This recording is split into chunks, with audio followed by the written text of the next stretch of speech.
Welcome back to my channel, guys. It's me, Irvin, with another manga volume review. This is going to be on Tsugumi Project, which is brought to us by Kodansha Comics, which they're not huge when it comes to manga. They bring stuff more like this to us. On the manga side, a lot of shoujo stuff, but they don't release as much as I wish they did, because they have some really good ones, and I guess that's how their mentality is quality over quantity, which, you know, it is what it is. But this is Tsugumi Project, one of the best, to be honest, action slash post-apocalyptic series that I've read, at least from this company. So yeah, they're doing a good job there. Before anything, guys, if you have not done so by now, make sure you subscribe to my channel. I have quite a bit of manga volume reviews, all different genres, guys. I review anything from action to adventure to zombies to shoujo to shonen to romance to fan service. So anything more likely I might have already reviewed for you guys.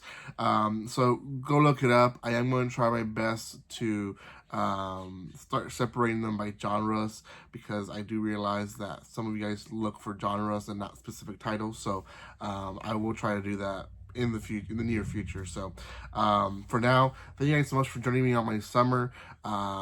It is pretty much almost over for me when it comes to working summer school.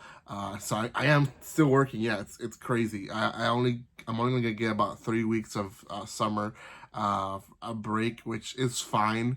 I'm used to working through the summer anyways, so it is what it is. Okay, let's talk about this series. It is, gosh, post-apocalyptic in the sense that Japan was essentially a land that was bombarded by World War III, and essentially this World War left Japan a nuclear waste that no one wanted to be in, because, you know, that's what happens when you bombard it with a bunch of atomic bombs, right? So years later, different countries are basically trying to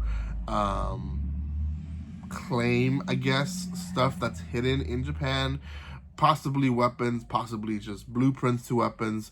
It's just a lot of possibilities that run around the entire volume, but essentially that's what they're looking for. So the story starts with essentially a country, and I can't remember what country it is, to be honest. But it is a country, and I'm gonna assume the U.S. They are getting this group of criminals to be sent to this island, and essentially these criminals are going to be used to find the specific item or specific project that they're looking for, which is Tsugumi. They don't know what it looks like exactly, but they're like, more likely it's going to be in the Japanese government files. So we're going to drop you off in a specific city, look for it. If you survive in 1 year, we'll pick you up with the files and we will give you a pardon from all your crimes, right? So we assumingly have people here who have killed others, who have done horrible things, and some that probably didn't do anything physical, but still damaged a lot of people, like maybe, I don't know, rob people or stuff like that. So you have all types of criminals, but we only meet two. One is a Frenchman, who is this guy right here. His name is Leon. He's the main character. According to his story, he was framed. He was just randomly arrested, and they thought that he was a spy against the country. So that is his crime, and he is trying to get back to his family, his wife and daughter, who he didn't see born. So that's his goal. The entire volume revolves around him. Essentially the plane that they're in crashes. He makes a friend, which is a second soldier. We know that the second soldier is a spy. He lets them know that he was a spy. It's a black dude, and he looks like a boxer, and he actually ends up being a boxer, to be honest.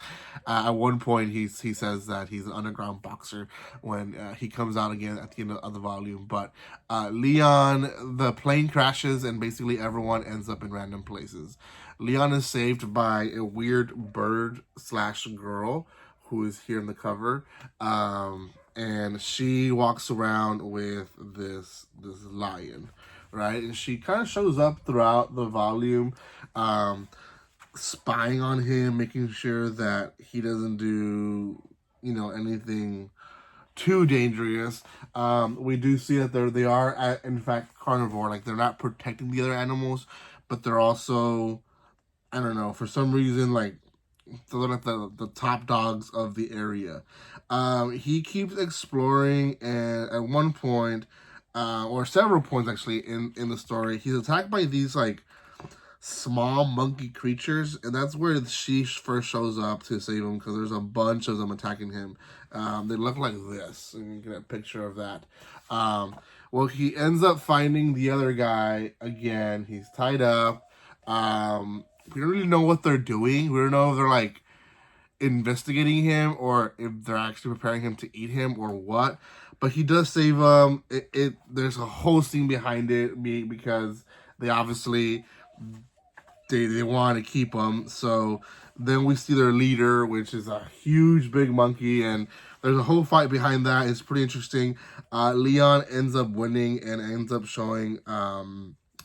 Well, he doesn't really end up winning. It's more of a stall, I guess, win, but they still escape. So shows that they are strong enough to defend themselves, and it just kind of ends with the bird girl and lion staring down at them, kind of giving the approval, and them both realizing that they're gonna have to live this 1 year here to get their pardon and to get what they want, which is basically go back home. So, real interesting story, to be honest. A lot of stuff that I skipped around is just kind of more to the actual characters. They do build the characters quite a bit, which is nice.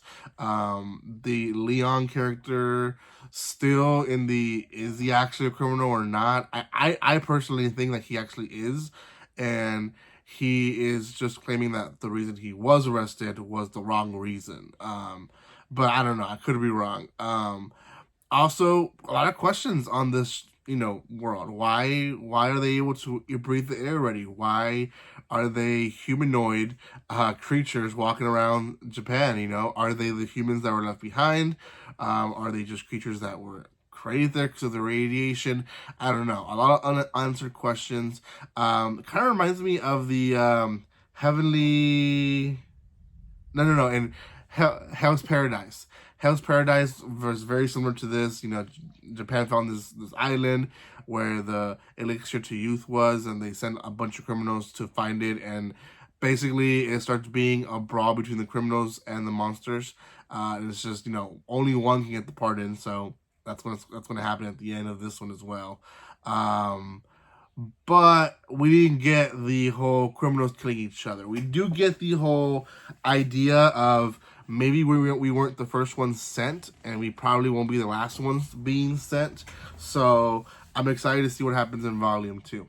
Thank you guys so much for watching this. Let me know what you guys think in the comment section below.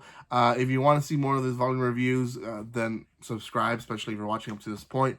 I do appreciate all the love and support, guys. And like always, don't be strangers. See you guys.